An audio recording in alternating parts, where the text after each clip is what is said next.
Alors les pinceaux, en voilà un matériel qui pose des questions, mais que nous oublions que c'est un matériel très ancien. Depuis les Égyptiens, en fait, on utilise le pinceau. Mais de plus en plus, le marché est inondé de pinceaux en poils de silicone et avec des manches en plastique. Et tout cela sous prétexte que nous avons une meilleure hygiène avec ce type de pinceau. Alors, avant de commencer vos achats, je vous invite à lire l'article sur les pinceaux sur notre site savoirsucré.com, car nous pensons qu'il est important de comprendre comment fonctionne un pinceau et pourquoi il est important que celui-ci soit composé de soie animale et non pas de poils en silicone.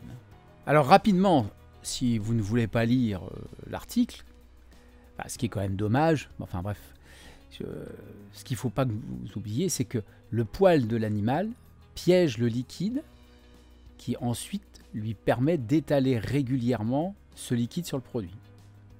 La souplesse du poil et sa longueur dépendent de son utilisation. Sa largeur, la longueur sont importants selon les pratiques et les matériels associés comme les moules et autres viennoiseries. Sinon, pour mémoire, le manche n'a aucune obligation d'être en plastique. Il peut être en bois. Là aussi, le marché a profité d'un flou d'interprétation législative pour imposer le plastique.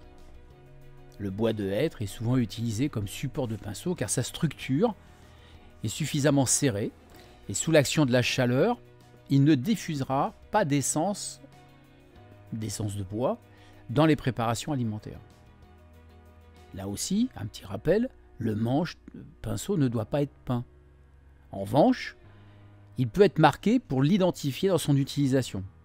Ici, par exemple, à l'image, une gamme de pinceaux marqués identifiant les utilisations. Dernier point, en laboratoire et multitâche. C'est un vrai nid à bactéries. Alors, pour rappel, un pinceau, ça ne se passe pas au lave-vaisselle.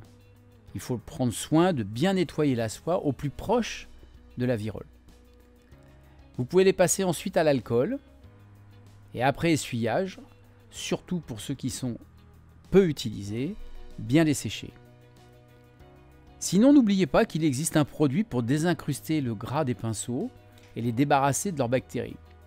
Il s'utilise dans l'eau chaude, par trempage, et il suffit ensuite de le rincer et de le sécher avant stockage.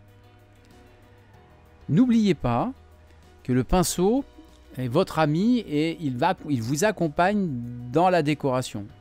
Donc, la soie utilisée et choisie pour lustrer vos produits est très important. Allez, à très vite sur Savoir Sucré.